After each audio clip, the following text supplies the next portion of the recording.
শেখ হাসিনা ক্ষমতাচ্যুত হওয়ার পর থেকেই বাংলাদেশের অন্তর্বর্তী সরকারের সঙ্গে ঘনিষ্ঠতা বেড়েছে পাকিস্তানের। তাহলে কি সেই ঘনিষ্ঠতা এবার বন্ধুত্বের সম্পর্কে পরিণত হতে চলেছে? বাংলাদেশের সাথে আইএসআই এর ঘনিষ্ঠতা কি তবে ভারতের জন্য কোনো অশনি সংকেত? বাংলাদেশের সাথে পাকিস্তানের সম্পর্ক সবসময়ই একটা সংবেদনশীল বিষয় ছিল। 1971 সালের ইতিহাস বিবেচনায় এ নিয়ে আলোচনা ও রাজনীতি কম হয়নি। তবে দুই দেশের মধ্যে সম্পর্কের চরম অবনতি ঘটে বিগত আওয়ামী লীগ আমলে। ভারত চায়নি পাকিস্তানের সাথে বাংলাদেশের সম্পর্ক ভালো হোক। ভারতের আজ্ঞাবহ সরকার তাই পাকিস্তানকে দূরে সরিয়ে রেখেছিল। তবে শেখ হাসিনা সরকারের পতনের পর নানা পরিবর্তনের মতো এখানেও কিছুটা ভিন্নতা দেখা যাচ্ছে।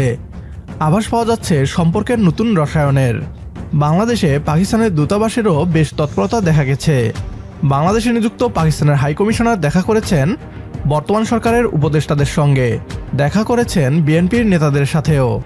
বর্তমান সময়ে সবচেয়ে আলোচিত বিষয় হচ্ছে বাংলাদেশ পাকিস্তান সম্পর্ক। এর প্রধান কারণ হচ্ছে পাকিস্তানের সাথে বাংলাদেশের সম্পর্ক বিগত যে কোনো সময়ের চেয়ে দ্রুতগতিতে এগিয়ে যাচ্ছে। সামরিক ও বাণিজ্যিক ক্ষেত্রে সম্পর্ক এগিয়ে নিতে দুদেশই অত্যন্ত আগ্রহী। তবে পাকিস্তানের সাথে বাংলাদেশের সম্পর্ক বৃদ্ধিতে রাতের ঘুম হারাম হয়ে গিয়েছে ভারতের। এ নিয়ে কি বলছে ভারতীয় পশ্চিমবাংলার মিডিয়া, আসুন তা দেখি। আজকের বিশ্বে ভূ রাজনৈতিক সম্পর্কে জটিলতা এবং নানান দেশীয় কৌশলগত সহযোগিতার সমীকরণ দেশের জাতীয় নিরাপত্তা ও আঞ্চলিক স্থিতিশীলতার উপর বিরাট প্রভাব ফেলে। দক্ষিণ এশিয়ার ভূ রাজনৈতিক পরিবেশও তার ব্যতিক্রম নয়। গত কয়েক বছরে ভারতের প্রতিবেশী দেশগুলোর সঙ্গে সম্পর্কের বিষয়টা অনেক বেশি মনোযোগ আকর্ষণ করেছে। বাংলাদেশের ক্ষেত্রে বিশেষ করে পাকিস্তান এবং ভারতের সম্পর্কের এই দ্বন্দ্ব একটা বড় ভূমিকা পালন করে চলেছে। বাংলাদেশ কি এখন ভারতের বিরোধিতা করতে পাকিস্তানের গোয়েন্দা সংস্থা আইএসআই এর সঙ্গে হাত মেলাচ্ছে? বাংলাদেশের রাজনীতি বহুদিন ধরেই ভারতের সঙ্গে সামরিক, অর্থনৈতিক এবং সাংস্কৃতিক সম্পর্কের ভিত্তিতে চলছে। শেখ হাসিনার নেতৃত্বাধীন আওয়ামী লীগ সরকার ভারত বাংলাদেশ সম্পর্ককে আরো গভীর করার জন্য একাধিক পদক্ষেপ নিয়েছে। তবে শেখ হাসিনার ক্ষমতাচ্যুতির পর বাংলাদেশে অন্তর্বর্তী সরকারের ক্ষমতায় আসার পর পাকিস্তানের সাথে ঘনিষ্ঠতা অনেকটা বৃদ্ধি পায় বাংলাদেশের। এবার পাকিস্তানের গোয়েন্দা সংস্থা আইএসআই এর প্রধান ঢাকায় গোপন সফর করলেন। আর এই সফর নিঃসন্দেহে রাজনৈতিক দিক থেকে বেশ তাৎপর্যপূর্ণ। এটা শুধুমাত্র একটা দ্বিপাক্ষিক কূটনৈতিক সম্পর্কের বিষয় নয়, বরং এর মাধ্যমে একটা বিশেষ কৌশলগত সংকেত দেওয়া হচ্ছে। বাংলাদেশের নেতৃত্ব হয়তো একটা গুরুত্বপূর্ণ ভূ রাজনৈতিক সিদ্ধান্ত নিতে চলেছে, এমন সংকেত দেওয়া হচ্ছে, এমনটা মনে করা হচ্ছে।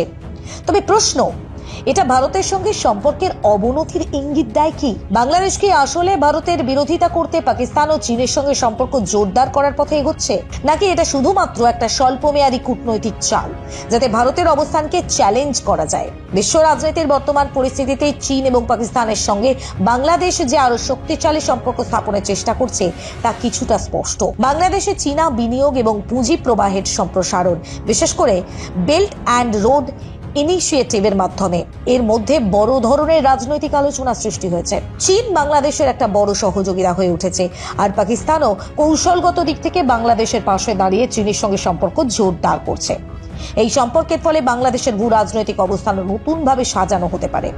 ফলে ভারতের জন্য এটা এক ধরনের সংকেত হতে পারে বাংলাদেশের আঞ্চলিক কৌশলের পরিবর্তন আসছে।